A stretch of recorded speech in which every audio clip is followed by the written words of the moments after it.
The Eritrean diaspora living in various parts of the world, including Israel, has long been engaged in a political struggle against the Eritrean government. However, recent developments have taken a dangerous turn, with some movement leaders falsely claiming that the conflict is rooted in tribal differences. This divisive narrative has caused tensions to escalate within the diaspora community, particularly on social media platforms where tribal politics have become increasingly divisive. Our main character finds themselves caught in the middle of this escalating conflict as they try to navigate the complex web of tribal allegiances and political motivations.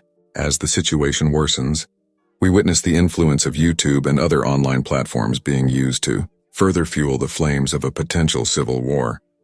This manipulation of social media to incite violence and division is reminiscent of the tactics used during the Rwandan Civil War, where radio broadcasts played a destructive role in fueling ethnic tensions and ultimately leading to genocide.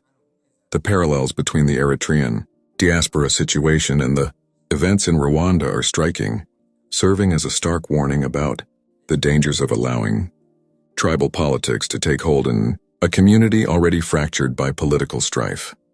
It is crucial that leaders within the diaspora actively work to de-escalate tensions and foster unity and understanding, rather than falling into the trap of manipulation by individuals seeking to sow discord for their own gain.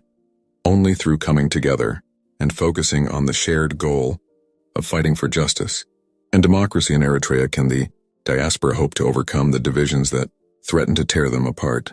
Let us learn from history and strive for a united front against the tribalistic undertones that endanger the progress and stability of our community.